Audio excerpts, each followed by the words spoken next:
Hi everybody, Chris Bailey here with Physical Therapy and Balance Centers, and we're going through the Active at Home exercise series, and today we're going to go through the low back, but we had two versions of this that I explained when we talked about the issues with the low back. So on one side it was those who have more of the stenosis or arthritis issues.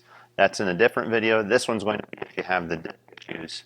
And just for a short recap, a disc issue is usually if you have a little bit more pain sitting or forward bending, and you feel better up on your feet and walking. If you have any questions, review that previous video because I go through in detail why that is, and I think you'll understand these movements a little bit better. So I'm going to bring in Allie. She's going to just start with a light warm-up. So with this one, just start with that standing march back and forth nice and slow.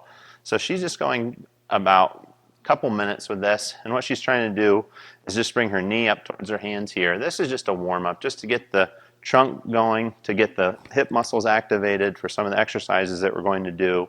If you've already had an active warm-up before that's been out for a walk, anything like that, that should be good enough, but just do a little bit of something to get that engine warmed up before we start in with some of the movements and the stretches. The low back especially, it's a deeper muscle and deeper structures that get injured, so it really needs to be warm, and it seems to help out if it's nice and loose before we start.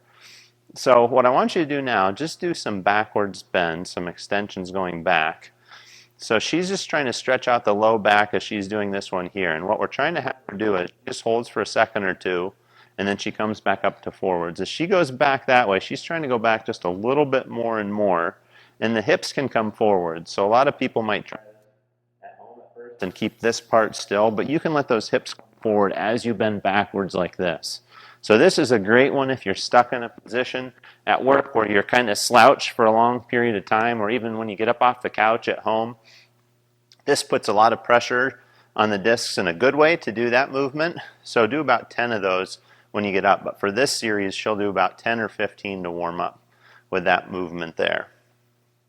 Now another kind of variation of that, but this is the next exercise, is we call it a prone press up. But basically it's a push up where you let your hips just stay on a bed or on the floor. So go ahead and come on up here, Allie. And this one's a little bit tough to do if you don't have a firm surface or if you have trouble getting down on the floor, but you really need something that's kind of firm. It doesn't work that well on a bed because your hands just push down. But this is an excellent exercise, one of the best ones that we do here for disc issues, and most people respond really well to this. So what she's trying to do is push down with her arms, and she's trying to get a nice little bend in her low back as she does this. And then come back down nice and slow. So she's just holding for a second or two as she comes all the way up to the top. Her hands are about at the shoulder position here. You have to be careful not to put them too far forward because that can put a little bit of strain on the shoulders. And what you'll want to be careful of too with this is it shouldn't hurt the shoulders or the elbows or anything, but you might feel a light stretch right through here in the low back, and that's perfectly normal. This is tight for most of us because we're usually flexed in this position. So when we go and try and straighten up and go beyond that, it could be a little bit tight and even slightly discomfort down through this bottom part of your back. But as she comes up like that, she's trying to let her hips go loose and come up a little bit further each time.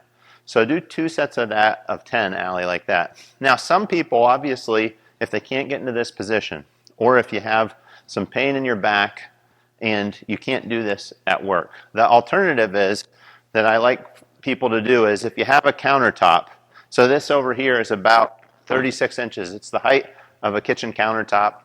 Some higher desks are about this height. You want it to be really stable. But what you can do is I put my hands across my belt line here where my palms are facing outwards, and then I put those palms on a countertop like this, and then I'm just bending backwards as I do. I feel a light stretch right through here at the end of that movement, but no pain, and so I'm going to do 10 of these.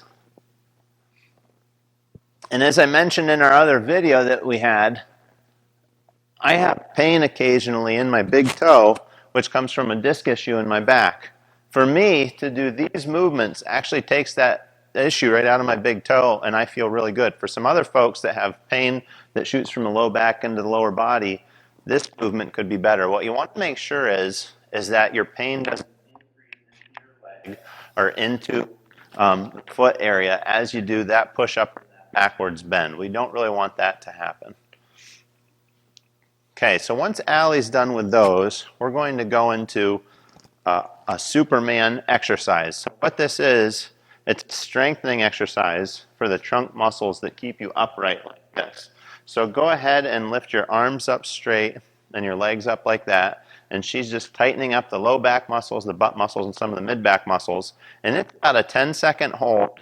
And then she just comes down nice and slow like this. And she'll go up again.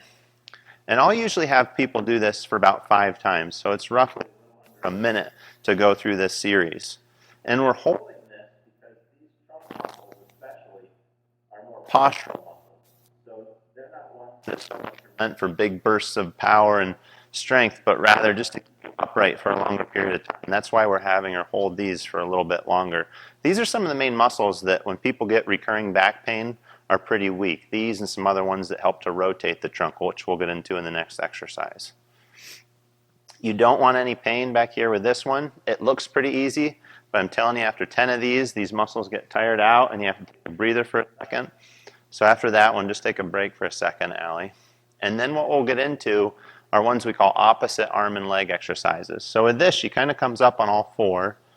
And usually you need a little bit of padding with these. So if you had a yoga mat that might be a little too thin, you might need something with a little bit extra padding. Sometimes just carpet works pretty well. So what she's trying to do with these is she wants to keep her shoulders fairly straight across this way and her hips straight across this way. She's going to take, let's start with your left arm and right leg. She's going to kick out her left arm and her right leg at the same time, and then she's just going to bring them back to about the starting position and repeat that. So she's going to do this for 10 times on that side. And the biggest thing with this is you're really working on that control. So you're trying not to wiggle. You're trying to not let your hips turn or your shoulders turn too much. If it's a little bit tough for you, sometimes you have to just widen out your base of support. So bring your hands and your knees a little bit wider as you go through this. And then you don't have to balance yourself quite as much. So I'll have her do 10 on one side and then 10 on the other. And this differs from the Superman exercise in that when you're doing that Superman one, you're strengthening both sides at the same time. But what we now know is that when injuries occur to the low back, it's usually because we can't stop a twisting movement. And what I mean by that is she's firing up opposite sides of her body with this, so it's strengthening up opposite sides at the same time. So this helps if you have trouble with some of the turning type movements, which can be the case with disc issues a lot of times. So she'll go through 10 more on this side here. And usually to start with, 10 on each side is plenty. What you can do if this becomes easy is you can go up to 15.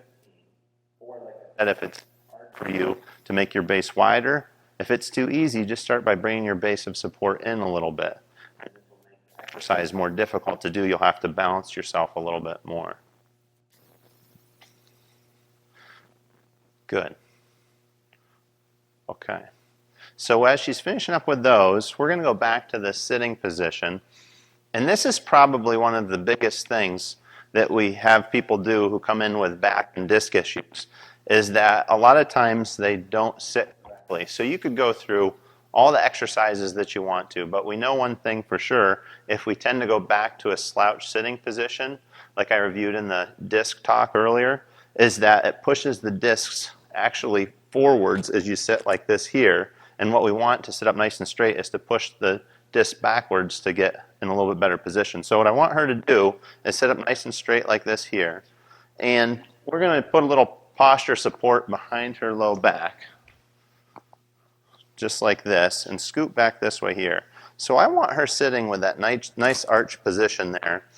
And as she's sitting like that, I want her to stay like this throughout most of the work throughout the day. So if she's at a computer, if she's watching TV, anything that she does, I don't want her to get back into that slouch position. When you go back into that slouch position, I was in reverse last time. I was standing over there. When you go forwards, the disc goes backwards. You don't want that. You want the disc to go more forwards by staying up.